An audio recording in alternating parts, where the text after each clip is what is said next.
রবিবার সিঙ্গাপুরে সাপ্তাহিক ছুটির দিন। এই ছুটির দিনকে উপলক্ষ করে ছোট ভাইকে সাথে নিয়ে সিঙ্গাপুরের অন্যতম আকর্ষণ চাঙ্গি জুয়েল দেখতে চলে আসলাম।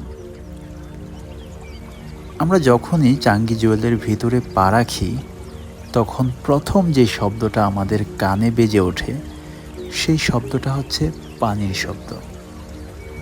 মাথার ওপর কাচের ছাদ, আর ঠিক মাঝখানে নেমে আসে এক অদ্ভুত সুন্দর ঝর্ণা, যেন আকাশ নিজে নেমে এসেছে জল হয়ে।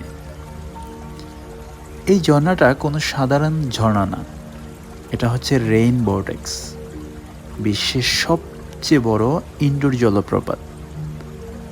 40 মিটার ওপর থেকে নিরবধি ঝরে পড়ে জল, আর সেই জলের নিচে দাঁড়িয়ে চোখ বুজলে মনটা কোথায় যেন হারিয়ে যায়। চারপাশটা সবুজে ঘেরা, নরম আলো, ঠান্ডা বাতাস, আর গাছের পাতায় জলরাশি। পায়ে পায়ে হাঁটতে হাঁটতে মনে হয় আমি যেন কোনো কল্পনার জগতে হাঁটছি। হঠাৎ চোখের কোণ ছুঁয়ে চলে যায় একটা রূপালী রেখা। না, এটা কোনো স্বপ্ন না, এটা হচ্ছে সেই স্কাই ট্রেন যেটা ধীরে ধীরে ঝর্ণার পেছনের পথ ধরে চলে যায়। এক মুহূর্তের জন্য সময় থমকে দাঁড়ায়। দিনে এই ঝর্ণাটার সৌন্দর্য একরকম, আর রাতে একেবারে অন্য এক জাদু।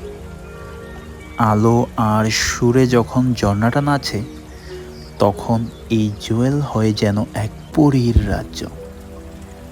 এটা শুধু একটা দৃশ্য না, এটা এক শান্তির ছোঁয়া, এক মুগ্ধতার মুহূর্ত। এখানে দাঁড়িয়ে আপনি বুঝবেন প্রকৃতি আর মানুষের তৈরি সৌন্দর্য যখন এক হয়, তখন কেমন হয় এক টুকরো স্বর্গ।